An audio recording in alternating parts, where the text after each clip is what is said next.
ध्रुव महाराज वृक्ष के नीचे जाकर के बैठे। अब संक्षेप में हम आपको थोड़ा सा भाव देते हैं।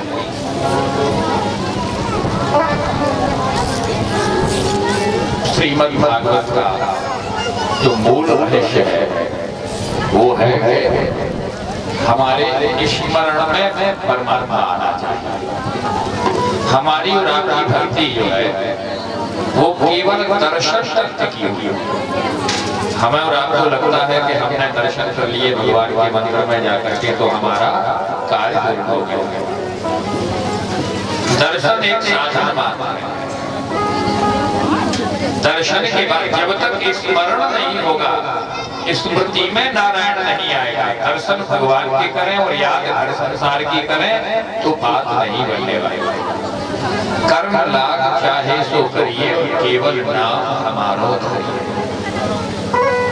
और याद में वो ताकत है जब हम याद उसी की कर सकते हैं जिससे हम प्रेयर करते हैं। आपने मादा कछुआ का शायद जिक्र नहीं सुना हो। मादा कछुआ समुद्र के किनारे आकर के रेत में अंडे देती है और रेत में अंडे दे करके हजारों किलोमीटर दूर समुद्र में चली जाती है और वहां से अपने अंडों का स्मरण करती है। समुद्र में बैठ करके लगातार अपने अंडों का ध्यान करती रहती है और जब अंडे से कछुए निकलते हैं तो समुद्र में कूद करके उस याद के सहारे सहारे अपनी मां तक पहुंच जाता है। याद का वो तारतम्य है। द्रौपदी ने जब अनन्य भाव से, लेकिन याद में एक शर्त है, याद होती ही ऐसी है कि जब हम याद करते हैं, दर्शन में तो हो सकता है कि अनन्यता न रहे। हम दर्शन कर रहे हैं और साथ में कोई और दिख रहा है तो उसे भी देख रहे हैं, लेकिन जब याद करते हैं तो याद में अनन्यता आ जाती है। जो हम यदि परमात्मा को याद करने लगे, स्मरण करने लगे तो स्मरण में ही वो ताकत है। कई बार आपने देखा होगा कि आपने किसी को याद किया या किसी को फोन किया तो वो कहता है कि अरे हम तो आपको ही याद कर रहे थे।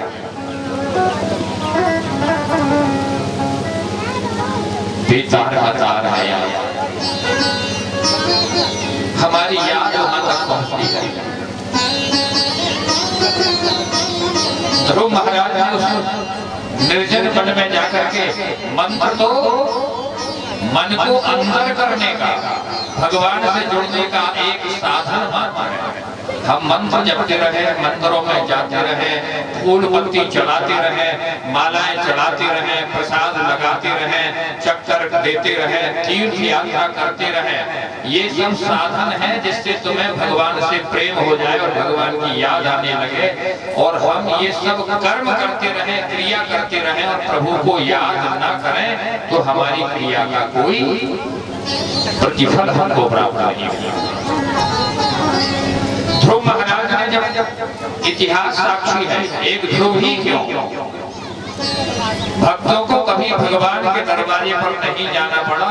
भक्त जहां भी बैठ जाता है और भगवान से जुड़ जाता है तो हरि व्यापक सर्वत्र समाना प्रेम ते प्रकट होय मैं जाना।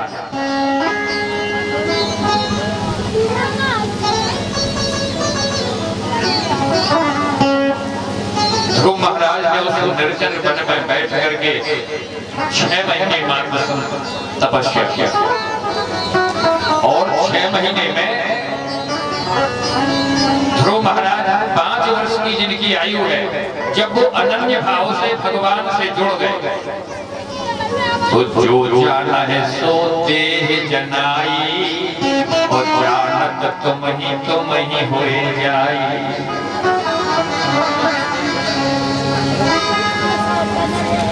ध्रुव महाराज जब परमात्मा से जुड़ गए तो ध्रुव महाराज स्वयं तद्रूप हो गए। और आप देखिए, चूंकि वो समय नहीं मिला, ध्रुव महाराज ने प्राणवायु को रोका और प्राणवायु को रोक करके जब वो ब्रह्म से जुड़ गए, तदाकार हो गए, तो ब्रह्म तो सब में विद्यमान है, और ध्रुव जब उससे जुड़े हुए हैं और अपनी प्राणवायु को रोक रहे हैं, तो जगत के सारे जीवों की प्राणवायु रुक गई। तब जाकर के देवता लोग ब्रह्मा जी के पास गए। ब्रह्मा जी विष्णु के पास गए और विष्णु से प्रार्थना की। तब भगवान विष्णु ने मधुवन में जाकर के ध्रुव महाराज को दर्शन दिए। ध्रुव महाराज की जो मनोकामना थी उसको पूर्ण किया।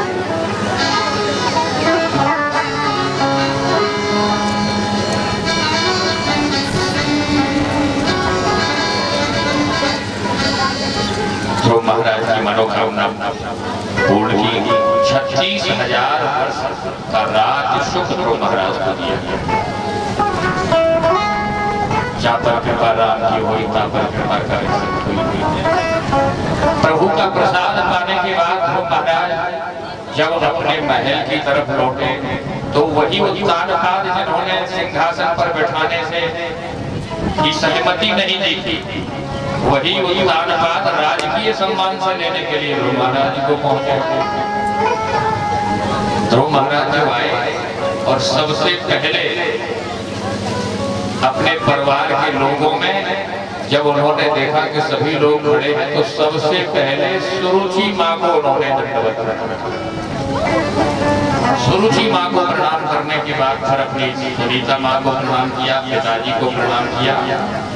महाराज उत्तानपाद ने उन्हें सिंहासन पर बिठा करके, हाथी पर एक सिंहासन लगा था उस पर बिठा करके नगर परिक्रमा करते हुए राजकीय सम्मान के साथ महल में प्रवेश कराया और युवराज पद पर उनको आसीन किया।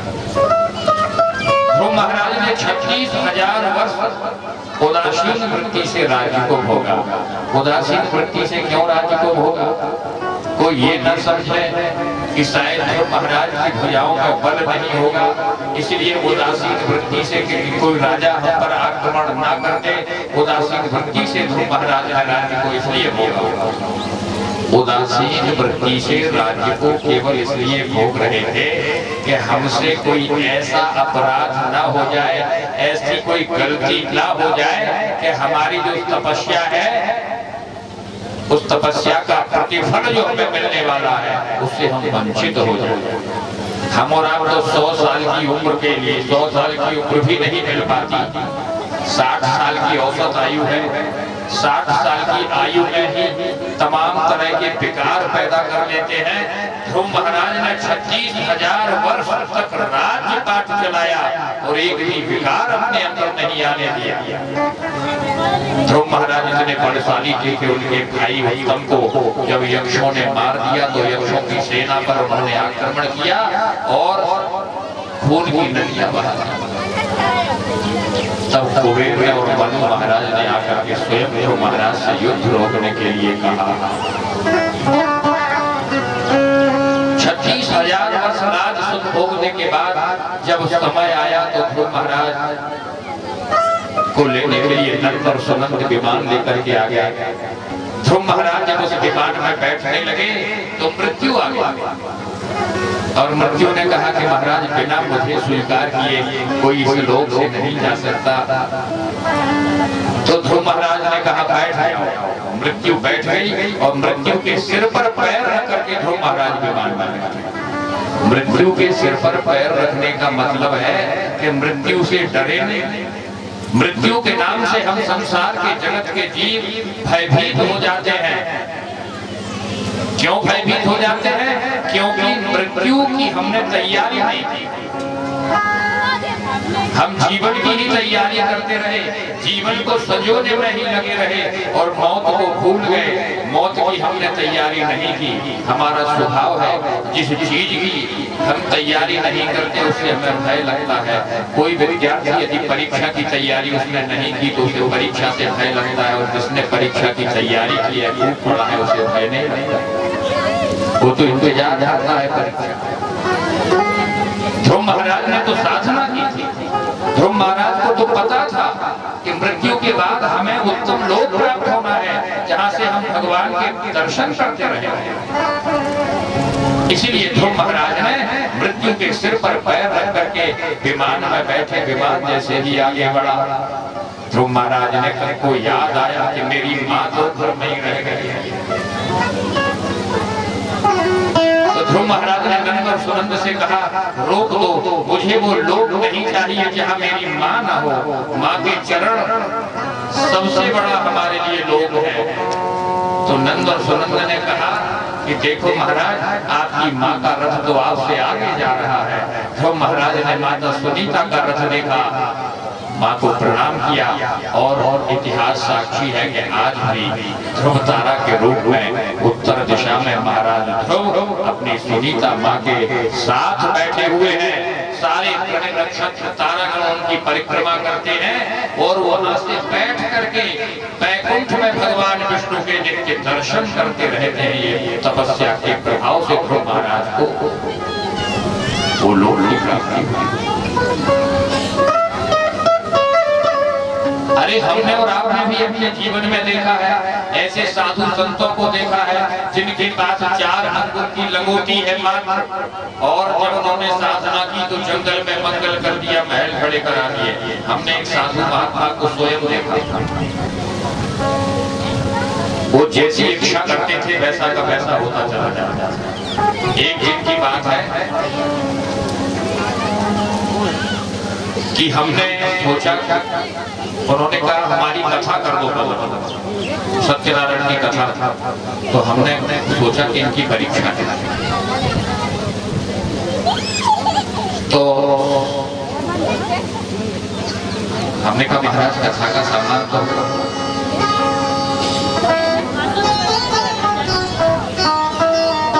बोले क्या सामान चाहिए। हमने कहा नारियल है, रोटी है, चंदन है, चावल है, सब निकाल के बोले नारियल है। तो हमने कहा नारियल जरूर लगेगा। अरे तो बोले यज्ञशाला में पीठ पर नारियल रखे, उसमें से उठा ला।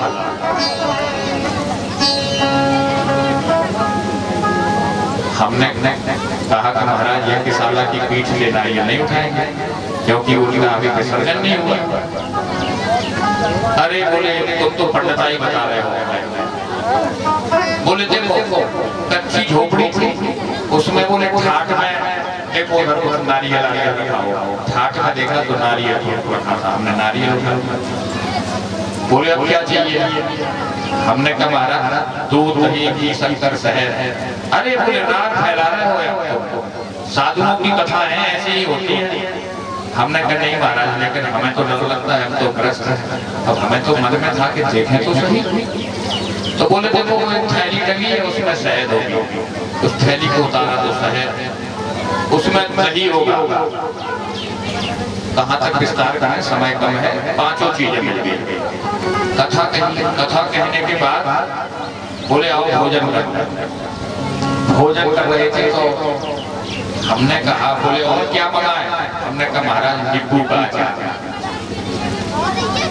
अरे बोले संतों के यहाँ स्वाद चलते थे। तो हमने कहा हम थोड़ी संत हैं, हम तो गृहस्थ हैं।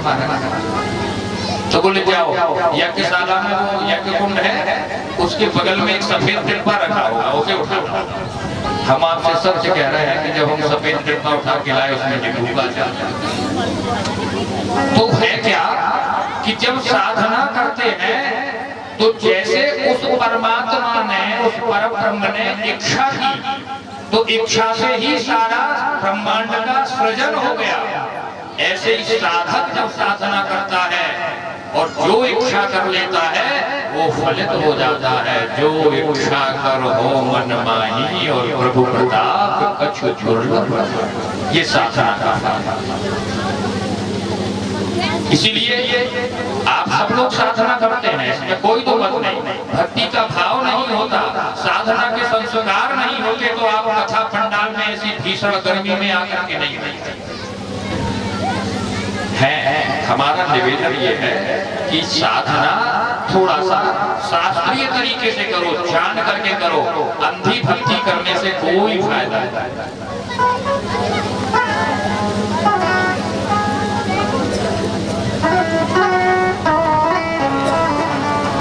और परंपरा भक्ति को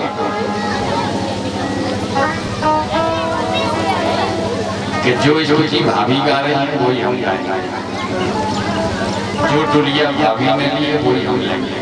नहीं, भाभी के पास डुलिया है, हमारे पास तो बांस की टोकरी नहीं है। तो पत्रम पुष्पम फलम तो यो में श्रद्धया प्रयच्छति। परमात्मा को तुम्हारे भोग का भूखा नहीं है, तुम उसे क्या भोग खिलाओगे? वो तो सारे जगत को भोग खिलाता है, वो तो आपके भाव का भूखा है। तो प्रभु की कथा सुनते सुनते सुन करके हमने बताया था कि धारणा करो, एक फोटो ला करके भगवान को देखते रहो, कथा सुनो, धारणा करो, भगवान को याद करो। जब भगवान को याद करोगे तो ये स्मरण में जब परमात्मा आ जाएगा, आपको अनुभव होने लगेगा कि परमात्मा मेरे आसपास है। गोपियां, अब आप समझो कितनी बड़ी भक्ति थी, भक्ति मार्ग की आचार्य कहलाई है। गोपी कृष्ण रसम पिबती सा गोपी, जो प्रत्येक इंद्री से कृष्ण रस का पान करती थी। हवा भी लग रही है तो अनुभव कर रही है कि कृष्ण हमें छू रहे हैं। तो गोपियों से भगवान दूर नहीं रहे, भगवान को उन्होंने हमेशा के लिए प्राप्त किया।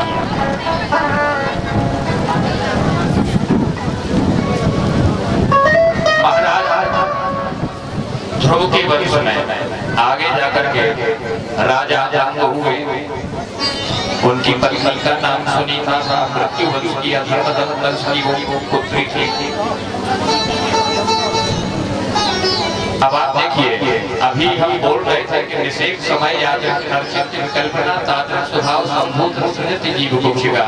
बच्चे को जन्म लेते समय माता पिता की जैसी स्थिति होती है उसी स्वभाव को लेकर के बालक जन्म लेता है।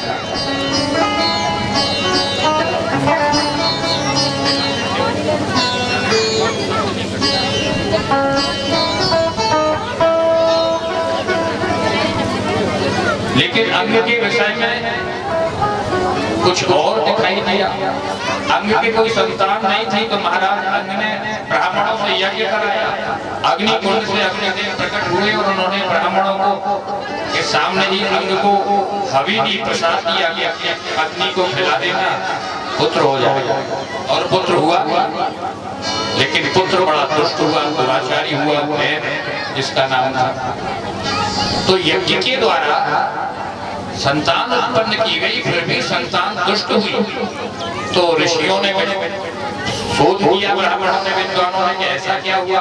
तो भागवत जी में जो लिखा है कि बैन राजा अग्नि की जो पत्नी थी वो अधर्म वंश की थी, इसलिए माँ का प्रभाव उस बच्चे पर आया, इसलिए वो दुष्ट हुआ। लेकिन ये जरूरी थोड़ी कि अधर्म वंश का यदि कोई है तो उसके यहाँ धर्मात्मा पैदा न हो। हिरण्यकशिपु के घर में जब प्रहलाद उत्पन्न हो सकता है तो इस बात की क्या गारंटी है कि सुनीता के यहाँ अधार्मिक ही बालक हुआ। लेकिन यदि हम घटनाक्रम को देखें तो बात समझ में आ जाए। पहले एक नियम था कि पुत्र जब योग्य हो जाते थे तो माता पिता पुत्र को घर का चार्ज दे करके वानप्रस्थ आश्रम को चले जाते थे। पति पत्नी जाते थे डॉक्टर। महाराज अंग जब बेन के अत्याचार से परेशान हुए तो स्वयं एक रात में राज्य छोड़ करके चले गए, पत्नी को नहीं ले गए। अर्थात पत्नी से विचार नहीं मिलते थे और पत्नी को नहीं ले गए। और हम ये कहें कि विचार नहीं मिलते थे, हो सकता है कि ये भी हमारा सोचना सही ना हो। लेकिन आगे जाकर के जब बैन को ऋषियों ने मार डाला तो अंग की जो पत्नी सुनीता थी उसने बैन के मरे हुए शरीर को की अंत्येष्टि नहीं कराई थी, उसको रख लिया। अर्थात सुनीता बैन से बहुत प्रेम करती थी, अर्थात सुनीता के और बैन के दोनों के विचार मिलते थे। अतः सुनीता अधर्म वंश की थी और अधार्मिक भी थी, इसलिए बालक अधार्मिक हुआ। माताओं का बड़ा योगदान है। आपकी जैसे जब गर्भवती आप हो तो माँ जैसे वातावरण में रहती है उसी स्वभाव को लेकर के बालक जन्म लेता है। केवल हम कथाएं सुनते रहे और उनको व्यवहार में न लाएं तो काम नहीं चलने वाला। और बालक को जन्म देना सबसे गंभीर कार्य है, क्योंकि हम उसी बालक के साथ अपना बुढ़ापा काटते हैं। बालक यदि दुष्ट हो गया तो पूरा जीवन बेकार हो जाएगा, सब भजन और जीवन दोनों बिगड़ जाएगा। इसलिए हमेशा अपने बच्चों को संस्कारवान बनाना चाहिए। राजा के मर जाने के बाद, बैन के मर जाने के बाद जब कोई वंश में नहीं रहा तो ऋषियों ने कहा कि आपके वंश में कोई है जिसे हम राजगद्दी पर बैठा दें। तो सुनीता कहने लगी कि कोई नहीं है महाराज, लेकिन हम बैन के शरीर को रखे हुए। तो ऋषियों ने कहा कहाँ है शरीर? तो बैन को लाया गया और बैन के शरीर का जब मंथन किया गया, भुजाओं का, जंघाओं का मंथन किया तो वहां से एक काला पुरुष निकला। उसने कहा मैं क्या करूं? बोले निषाद, निशी बैठ, निषाद बैठ जाओ। तो उससे वो निषाद जाति का जन्म हुआ। दूसरा, भुजाओं का जब मंथन किया तो भुजाओं से पृथु और अर्ची निकले। आज आप देखिए कि लोगों को लगता है कि ये ऋषियों ने कुछ भी लिख दिया, लेकिन आज विज्ञान ने उस बात को सिद्ध करके बता दिया कि हम शरीर की कोशिका को लेकर के उसकी क्लोनिंग करके हम तद्रूप निकाल सकते हैं, उसी का रूप निकाल सकते हैं। हमारा विज्ञान तो इतना आगे था उस जमाने का कि उसमें से विकार, स्त्री और पुरुष कुछ भी उस शरीर से निकाल सकते थे। आज का विज्ञान यदि हमारे शरीर में हमारी किडनी खराब हो जाए तो विज्ञान कहता है कि आपके ब्लड ग्रुप का अंग मिलेगा तो ही हम अंग प्रत्यारोपण कर पाएंगे। उस जमाने का विज्ञान था कि मनुष्य के हाथी का सिर लगा दिया, दक्ष प्रजापति को बकरे का सिर लगा दिया गया। कहाँ ब्लड ग्रुप लाया गया हो? आज हम हवाई जहाज बना पाए हैं, उस समय पुष्पक विमान हमारे ऋषियों ने बना लिया जो मन की गति से चलता था। कोई ईंधन उसमें नहीं गिरता था, कोई डीजल पेट्रोल की समस्या नहीं थी। तो उन ऋषियों ने ये सब पुराण लिखे हैं। एक एक अक्षर इन पुराणों में सत्य है। पृथु और अर्ची, ये पृथु महाराज ने ही सारी पृथ्वी को, पृथ्वी बीजहारिणी हो गई थी, सारी पृथ्वी को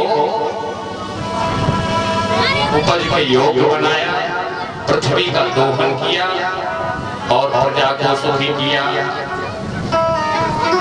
सनक सनंदन सनातन सनत की सत्संग के बाद महाराज पृथु ने भगवान का ध्यान करते हुए अपना शरीर छोड़ा। पृथु के ही वंश में प्राचीन बरही राजा हुआ। प्राचीन बरही राजा बहुत यज्ञ कराते थे। नारद जी ने उनसे कहा क्या कर रहे हो? यज्ञ के नाम पर तुम जीव जंतुओं की हत्या कर रहे हो, बलिदान कर रहे हो। देखो उनकी आत्माओं को आकाश में बदला लेने के लिए खड़ी है। महाराज नारद जी ने पृथु को पुरंजन का आख्यान सुनाया। अब आप देखिए पुरंजन के आख्यान में ही, पुरंजन के आख्यान में भी स्मृति का ही खेल रहा। बोल राजा पुरंजन जब मरने लगे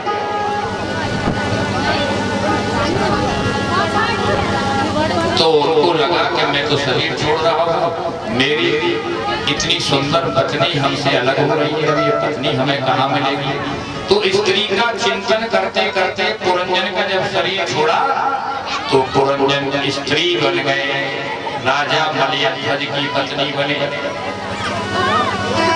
एक अविज्ञात नाम का सखा था। जब मलयध्वज राजा मृत्यु को प्राप्त हो गए तो वो उनकी पत्नी सती होने के लिए जा रही थी। तब अविज्ञात नाम के सखा ने कहा क्यों रो रही हो, कहाँ जा रही हो? तो उसने कहा आपको पता नहीं मेरे पति मर गए। तो वो अज्ञात नाम का जो सखा था वो दोनों जन्मों की कहानी को जानता था। उस ब्राह्मण ने कहा कि पहले आप ये निश्चित तो कर लो कि आप स्त्री हैं कि पुरुष हैं। पहले आप अपने को पुरंजन के रूप में थे तो पुरुष मानते थे, अब आप अपने को स्त्री मान रहे हो। बोले ना तुम स्त्री हो ना तुम पुरुष हो, तुम जैसी इच्छा कर लेते हो, जैसी स्मृति बना लेते हो, वह तुम्हारा वही रूप हो जाता है। अर्थात सिद्धांत है कि शरीर छोड़ने से पहले हम जैसी स्मृति बना लेंगे वही हमारा रूप हो जाएगा। कोई फैक्ट्रियां नहीं लगी हैं कि हाथी वाली फैक्ट्री में डाल दिया, एक आत्मा को उठा के घोड़े वाली फैक्ट्री में डाल दिया, एक को बैल वाली फैक्ट्री में डाल दिया। हम जैसे गुणधर्म हमारे अंदर होते हैं शरीर छोड़ते समय, जैसी स्मृति हमारी होती है वही हमारा आत्मा रूप ले लेती है। उसके बाद प्रियव्रत के वंश की कथा चली और प्रियव्रत के वंश में जड़ भरत जी का आख्यान आया।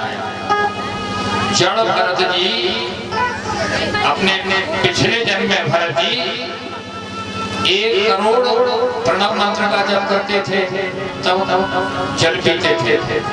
लेकिन एक दिन, अब आप देखिए कथा हुआ बड़े ढंग से चली कि एक हिरण का बच्चा पानी में बहता हुआ चला जा रहा था, तो भरत